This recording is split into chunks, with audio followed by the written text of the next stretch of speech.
Hi again, I'm Ryan, your host for The Toast, and this week we're going to talk about some con etiquette. Con!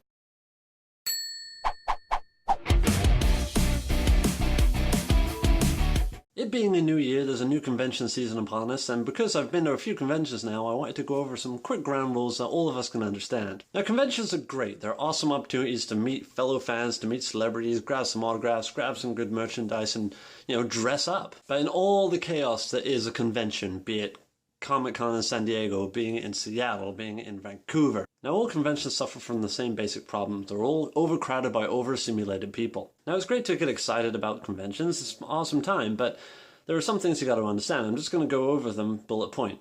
Now, the basics. The first basic thing you got to do is plan your day. Look up the schedule beforehand, because if you want someone's autograph at a convention, you better know when they're going to show up, and you better get there early, because there's no guarantee they're going to hang around just for you. Same thing if someone's speaking a panel, or if there's an event you want to go to. Find out when it is, plan ahead, because you will get lost in that convention hall among all the merchandise and all the other people and all the other things stimulating you. That's why really go in a group. I mean, it's great to have friends if you're alone. I'm sorry if you don't have anyone to go with, but you go in a group, otherwise you can't play off of each other and remind each other when things are going on. That and telling you not to buy a lightsaber replica that's totally worth the money and you have a million places to put it. Staying hydrated, very important. You're going to be there all day. You're going to need to drink. I mean, it's great not to have to go to the bathroom, but it's not great having a dehydration headache. Bring snacks. You're going to get lost this whole day and not remember to eat. And even when you do eat, it's going to be really, really pricey in convention food. And you need that money for toys and autographs. And when I say bring a snack, I don't mean bring a Ziploc container of turkey dinner from last night. Bring something easy. Bring a snack bar. Bring granola bars. Maybe you got some allergies. Maybe you need to bring some snack bars anyway. So have one of those while your friends are off buying $8 pretzels. If you do need to buy food, I recommend going for a smoothie. Smoothies are great. You get your vitamins, you get your energy, and you just slurp it down through a straw. You don't get messy all over your costume or a fancy outfit if you're wearing one. Psychologically, you feel good because, hey, it's fruity, it's a smoothie, it's healthy. Keep moving. My pet peeve is slow walkers, and conventions are full of slow walkers.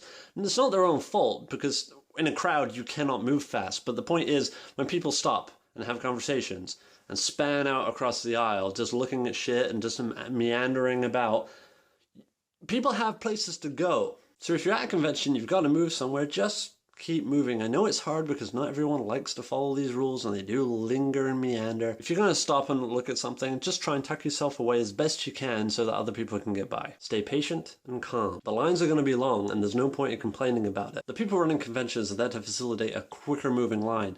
They're doing everything they can do without you complaining about it. They're only volunteers, remember, so give them an easy time. When you're stuck in a long line, be social, talk to people. They're there for the same reason you are, so it's a good bet you're going to have something in common. Now, people go to a convention to geek out and have a good time, and that's the place to do it. But there is such a thing as geeking out too much. Just be aware that everyone's going to need a break at some point. There's only so much you can talk about Doctor Who or Firefly. When you're talking about fandoms and geeking out, guess what? They might not like the fandoms you do. I'm not an anime fan, so when someone tries to talk to me about something Japanese, I'm like, hey, you lost me, I'm going to be at the Red Dwarf panel. Speaking of panels, let's talk panels. What do you do at a panel? I like saying panel. If you want to ask a question, get up to that mic early. And if there's no mic, don't start lining up, because they're obviously not going to ask questions. If you do get to ask a question, have your question ready. When you're asking a question, don't be nervous. They've heard it all before. Don't ask questions about fan fiction. Seriously, it's awkward. I've seen it firsthand. People go up and ask weird slashy fan fiction questions about an actor's character. Then the whole situation is turned from fun into really uncomfortable, and the poor actor up there, you're supposed to like and respect this actor. You're there to see him, and then you put them in the spotlight like that? Special request. Some people like to go up and be like, oh, can you recite this line? Or can you sing a section of this song? It's okay to a limit, but just don't ask for a hug or something that they can't do for everybody. At least when they're singing a song or saying a line, they're doing it for the whole audience. But when it's specifically you, no, that's not cool. Cons are expensive. Budget your time and money wisely. And don't get suckered into con exclusives. Okay, now the big topic, we're going to talk about cosplay. Costumed play. Festive frolicking. Masquerade merriment. All things neato. Incognito. Now, we all know that cosplay isn't consent rules, so I'm not even going to touch on that. Just basically don't be a perv. I mean, some girls like the attention and want to market their sexuality, but others just want to build beautiful yet revealing costumes. Either way, it's not your place to judge. And that also goes for you men who dress up in 300 cosplay. Bring a repair kit, because something's going to get broken, and then instead of spending the whole convention sad because it's like, oh, well, it would be better if this was attached, I promise, then you can just fix it. Most conventions have like a fixing room thing now anyway. Deodorant?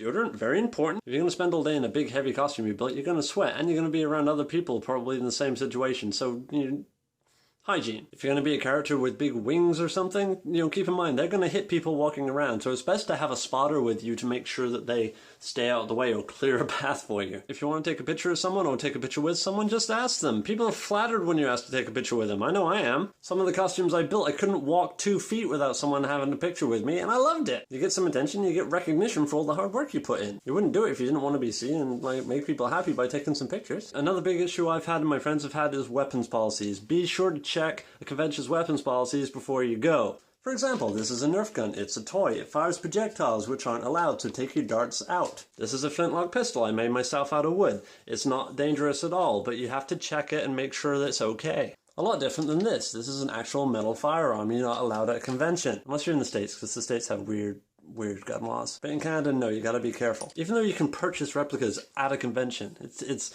an odd catch-22. You can buy it there, but you can't actually walk around with it there. You've got to package it up and put it straight in the car. Blade weapons, we've got a toy sword. Obviously, it's a toy, but you still have to check it in the weapons check and have it banded, and depending on the rules of the convention. Good thing about these, they're light, they're not going to hurt anybody, they're not going to hurt you, and they're easy to carry. Lightsaber. Obviously a toy, so you're okay to carry this, just don't hit anybody with it. Actual sword, bad idea. It's just common sense, really, and I know it's really annoying having conventions restrict, but they're doing it for your safety, so you got to give them some credit, and just don't try and sneak weapons in, because that's just going to end badly. So you got a fantastic costume. What do you want to do with it? You want to show it off. You want to enter the costume contest. Now, I've done a few costume contests. I've won some, I've lost some. It's no big deal if you win or lose. It's just a chance to show off what you can do. So don't get in a bad mood when you're outstaged by someone who's made this amazing costume, because guess what? That's gonna happen. Some people have infinite money and infinite time. I don't, but I don't feel as bad when they're upstaged. I look at their costume and be like, wow, that's pretty good. Better than I could do. Okay, it does feel a little bit. Frankly, half the fun of cosplay is making the costume. I have way more fun making it than I do wearing it, I tell you that. It gets sweaty. Okay, let's talk original characters. Being creative is great, but don't expect someone to sit there and listen to your character's 50-page backstory. Conventions are a great place to be free and dress up like how you want and really do showcase your creativity, but there's a point where you don't have to rub it in everyone's face. If they ask, fantastic. I mean, go for it. For example, the next convention I go to, I'm going to be dressed as an assassin from Assassin's Creed Syndicate, and that's all you got to say to somebody. Oh, hey, cool outfit. What are you dressed as? Well, I'm dressed in the style of an assassin from the video game Assassin's Creed Syndicate. Instead of saying, why, I'm Bartholomew Danton, a brash rogue from Bristol, moved to London to avenge his murdered cat Biggles, all the while bringing down the aristocracy and having a slash relationship with Jacob Fry. Okay. Hashtag Frytholomew. You see, it just gets a bit too much. So if it's a multi-day convention, you got multiple costumes. Wear a different costume every day. But I do recommend maybe doing the first day just in your normal outfit and just go do some shopping so you're not hindered. Okay, yeah, so if you're going to go and get a photo or an autograph with a celebrity, yet you're in full costume, like face paint, makeup, and everything, maybe arrange that photo for a day you're not in costume. Yeah, I did that with William Shatner, and he was quite perplexed. Let's see, celebs, autographs, panels, cosplay, fandoms. Okay, everyone has different fandoms, and not everyone's gonna get along, but you just gotta respect what people like and what people don't like. Don't go off about your fandom to somebody if they're not interested in it. If you're gonna talk to me about anime, I'm not gonna pay attention. I mean, there are some things like Dragon Ball Z. Yeah, sure, everyone likes Dragon All Z. There are the exceptions to the rule. If you do find someone who matches your fandom, you decide to have like a quick lightsaber duel in the middle of the convention, just make sure there's room, make sure you're in a big open area, move to the side, keep lanes clear like I've said before. If you're going to make a spectacle of yourself, expect to see yourself on YouTube or on some online gallery. Don't be pissy when you're like, oh, they didn't get my permission. If you're making a scene, you're going to get filmed. Coat check, use the coat check. If you go in costume to a convention, you're going to buy stuff. And guess what? You don't have pockets, so dump it off in the coat check. Plus, you're going to need to change your clothes. It sucks going to try and find food late at night after a convention and you're fully dressed as Ronan the Accuser. Going to a convention in costume, that's great. I love seeing people get out of cars in full costume and putting them on like piece by piece armor and shit in the parking lot. It's so much fun to watch. On the way to a convention, yeah, you're gonna get stared at, and that's part of the fun. I mean, it's different after a convention because it's late at night and it might be dark and people are gonna be like, what, if they don't know what's going on.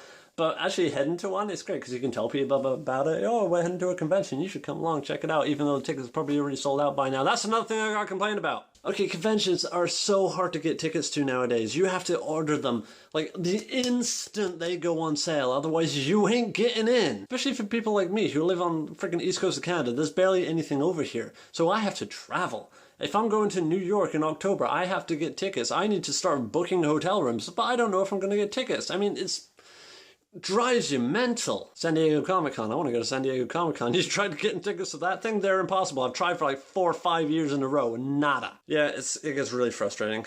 Like, really frustrating. But who knows? Maybe with this channel I can go and do some interviews and that and get press passes. That'd be cool. Despite all the hassle, conventions are totally worth going to if you've got any kind of geeky bone in your body. And if you can't get tickets, consider volunteering. If you do a day or two of volunteering, you get in the rest of the time for free. If you got any tips about going to conventions, please feel free to let me know. It's all the help you can get at these things because they evolve every year, they change. Keeping up with the convention circuit is just as crazy as the people who attend them. Alright, well I think I'm done for now. Anyway, thanks for hearing me out and hopefully I'll spot you at a convention sometime. Cheers. Okay, my head's gotten fatter since I've built this. Oh, it's like being born again. Oh, the ears, the British ears. Gah. Oh, I wish that was just for show. Maybe go sit down.